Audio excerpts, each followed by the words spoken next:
નમસ્કાર મિત્રો, સ્વાગત છે તમારું આપ સૌની સિયારી ચેનલ ગુજરાતી સાહિત્ય વિદ નિકુંજ યુટ્યુબ ચેનલમાં. હું નિકુંજ પરમાર આપ સૌનું તહે દિલથી આજના વિડીયોમાં સ્વાગત કરું છું. મિત્રો, આજના વિડીયોમાં વાત કરવાના છે મિત્રો, રાજ્ય સરકારના પેન્શનને મોટો ઝટકો લાગ્યો છે. આ પેન્શનધારકોને પેન્શન થયા બંધ. જો પેન્શનધારક છો તો તમારા માટે આ લેટેસ્ટ અપડેટ આવ્યું છે કે જો તમારા પેન્શનધારક છો તમારું પેન્શન બંધ થશે અને બંધ થઈ ગયા છે તો કયા પેન્શનધારનું પેન્શન બંધ થયા છે તેના વિશે આજના વિડીયોમાં ચર્ચા કરીશું. ચર્ચા કરતાં પહેલાં વોટ્સઅપ ચેનલ ટેલિગ્રામ બંને બનાવ્યો છે, લિંક ડિસ્ક્રિપ્શનમાં મૂકું છું, અવશ્ય જોઈન થઈ જજો મિત્રો. સાથે સાથે આપણે આ વાત કરીશું કે ગુજરાતના રાજ્યના પેન્શનના મોટો ઝટકો લાગ્યો છે.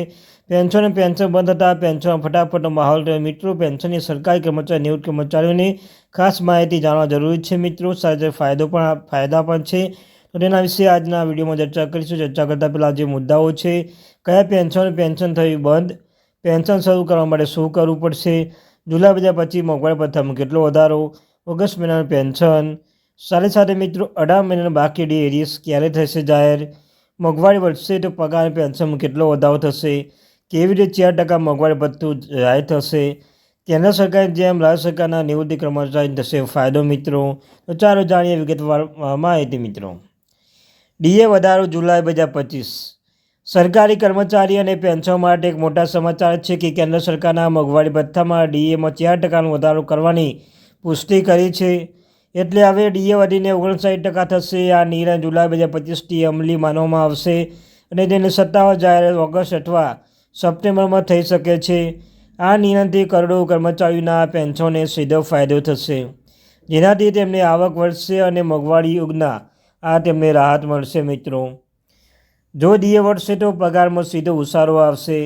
અત્યાર સુધીના કેન્દ્રીય કર્મચારીઓના 55% મોંઘવારી ભથ્થું મળતું હતું, જે મોંઘવારી ભથ્થા 2025માં અમલમાં આવ્યું હતું. હવે 4%નો તાજેતરમાં વધારો સાથે તે વધીને 59% થશે. આનાથી સીધી અસર કેન્દ્રીય કર્મચારીઓના પગારમાં પડશે, કારણ કે ડીએ સીધા તેમના મૂળ પગારમાં ઉમેરવામાં આવે છે. ઉદાહરણ તરીકે આપણે જો કોઈ મૂળ પગાર 18,000 રૂપિયા છે તો દર મહિને 720 રૂપિયા વધુ મળશે. બીજી તરફ જેમનો મૂળ પગાર વધારે છે તેમને વધારે ડીએ મળશે મિત્રો. પેન્શન પર સીધો લાભ મળશે.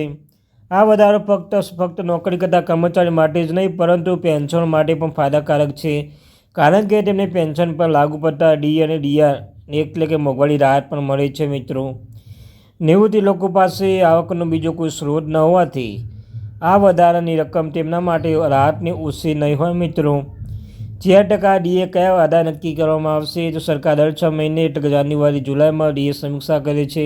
આ નિર્ણયના all India consumer price index ASP ડેટાના આધારે લેવામાં આવે છે.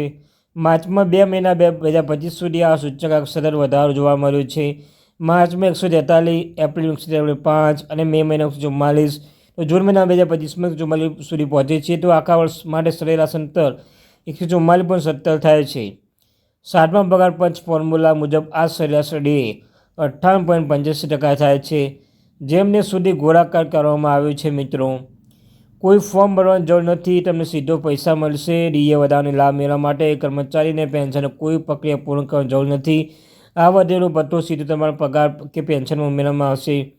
સામાન્ય રીતે સરકાર તહેવારોની મોસમ આસપાસની જાહેરાત કરી છે મિત્રો, જેથી લોકોના તહેવારો દરમિયાન રાહત મળશે એવી અપેક્ષા રાખવામાં આવી છે કે તે ઓક્ટોબરમાં પગાર સાથે ચૂકવવામાં આવશે. હવે જુલાઈમાં સપ્ટેમ્બર સુધીના બાકી પગાર પણ ઉપલબ્ધ છે મિત્રો.